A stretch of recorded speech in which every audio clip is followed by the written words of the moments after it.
बच्चों, आज मैं आपको सुनाती हूँ एक मलका और एक बादशाह की कहानी। एक सल्तनत में शहजादा जहांगीर रहता था। एक खूबसूरत सी सल्तनत का मालिक था। उसकी बीवी आरीन जो कि इंतहाई खूबसूरत शहजादी थी। जब वो मुंह से बोलती थी तो लगता था गुलाब झड़ रहे हैं। उनकी इस खूबसूरत सी सल्तनत में कमी थी तो सिर्फ और सिर्फ उनके एक वारिस की।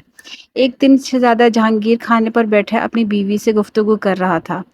इतने में उसको एहसास हुआ। उसने अपनी बीवी से कहा कि मुझे लगता है कि सिर्फ और हम हमारी इस कमी का जो इलाज है वो यही है कि मैं अब दूसरी शादी कर लूं। ये सुनकर शहजादी बहुत अफसरदा हुई और बाहर जाकर आसमान तले बैठ गई और आसमान को देखकर दुआ करने लगी।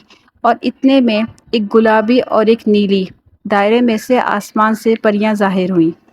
उन्होंने शहजादा जहांगीर की बीवी से कहा कि हम तुम्हारी दुआ का असर हैं, हम तुम्हारी दुआ का जवाब हैं। और उन्होंने उस शहजादी आरीन के हाथ में दो बीज दिए जो कि गुलाबी और एक नीले रंग के थे। उन्होंने कहा कि इसको मोहब्बत की ज़मीन में दफना कर इश्क का पानी देना। इतने में वो शहजादियाँ वहाँ से गायब हो गईं और कहा सब्र करना। शहजादे आरीन ने वही किया जो उन परियों ने कहा और इतने में उसके हाथ में एक गुलाबी और एक नीला फूल आ गया। शहजादे आरीन बहुत खुश हुई और ये लेकर वो फ़ौरन से महल की तरफ रवाना हो गई। वो इतनी खुश थी कि उसने वो गुलाबी और वो नीले फूलों को बहुत संभाल कर रखा और उसमें वही उसी तरह परियों के कहे गए तरीके से पानी डाल दिया। इतने में वो आगे जा रही थी कि वो शहजादी बहुत खुश हुई कि एक दिन उसमें से एक नीला फूल और एक गुलाबी फूल ज़ाहिर हो गया। लेकिन हर जगह जहाँ जैसे कोई होता है बुरा, वहाँ एक बावर्ची था जो कि एक जादूगर था। उसने वो उसकी नज़र शुरू से उन फूलों पर थी और वो उन फूलों को हासिल करना चाहता था। शहज़ादी ये बात नहीं जानती थी। वो उस पे भरोसा करके वो उसी फूल उनकी रखवाली में दे दिया करती थी। इतने में उनके यहाँ एक चाँद सा बेटा नील पैदा हुआ जो कि शहज़ादा था। गाँव वाले, महल वाले सब बहुत ज़्यादा खुश थे। शहज़ादा और परी दोनों ही बहुत खुश थे। लेकिन उनकी खुशियों को नज़र लगी जब वो बावर्ची ने अपनी नज़र उस नील शहज़ादे पर गाड़ दी। उसने एक दिन पानी में तैरने के लिए उस शहज़ादे को बुलाया और शहज़ादी की जैसे ही नज़र आगे पीछे हुई, उसने उस शहज़ादे को अगवा कर लिया और अपने साथ अपने घर ले गया। शहज़ादी ये देखकर बहुत अफसरदा हुई और घबरा गई। वो ये बात बताने के लिए बादशाह के पास गई और अपना दुख ज़ाहिर करने लग गई। बादशाह ये सुनकर इंतहाई गुस्से में आ गया और उसने अपनी बीवी जिससे वो बहुत मोहब्बत करता था उसे गफलत में शहज़ादे की रखवाली के गफलत में जेल में डाल दिया सज़ा के तौर पर।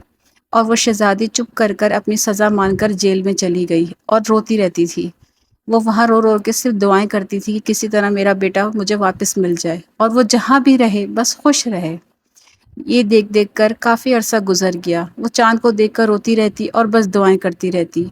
इतने में वहाँ पे नीली और गुलाबी परियां उसको आती, कभी कभी खाना देती, उसे हौसला देती और कहती सब्र करो, तुम्हें ज़रूर इसका फल मिलेगा।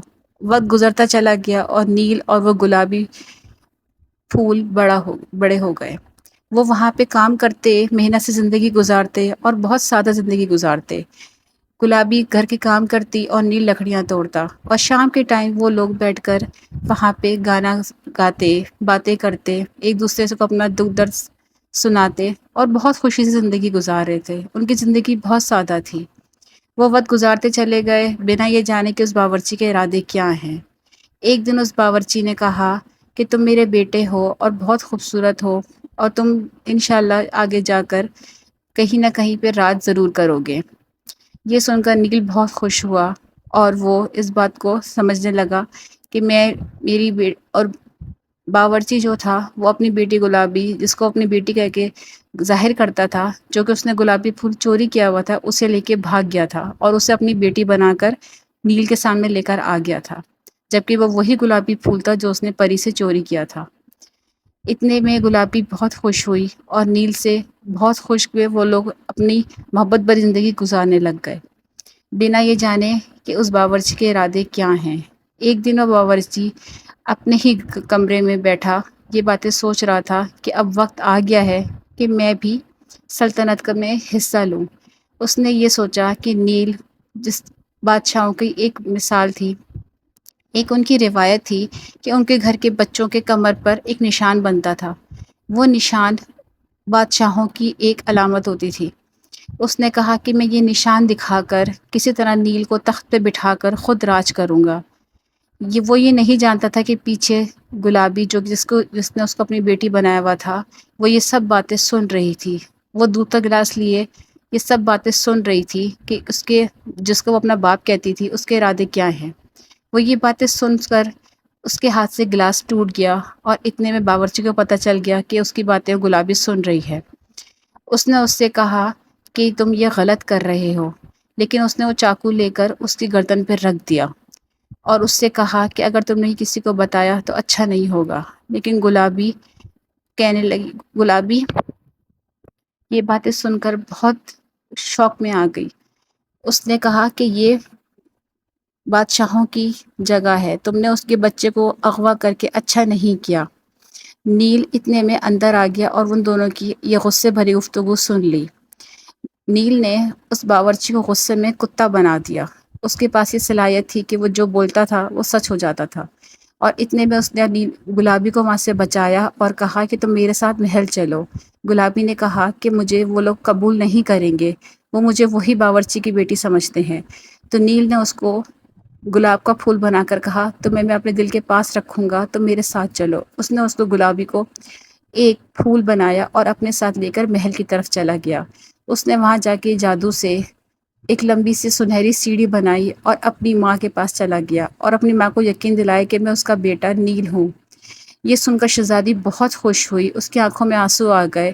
اس نے اپنے آنسو پوچھے اور کہا، اس باورچی کا پوچھا تو نیل نے کہا کہ میں نے اس سے کتا بنا کر سمندر میں پھینک دیا ہے۔ یہ بات سن کر وہ دونوں بادشاہ کے دربار میں چلے گئے۔ بادشاہ نے کہا تمہارے پاس کیا ثبوت ہے کہ تم میرے بیٹے ہو؟ اس نے وہ نشان دکھایا اور سب کو یقین دلا دیا۔ یہی بات سن کر بادشاہ نے اس کو قبول کر لیا اور اپنی بیوی آرین اس کو بھی قید سے آزاد کر دیا۔ وہ لوگ وہاں پہ خوش رہنے لگ گئے۔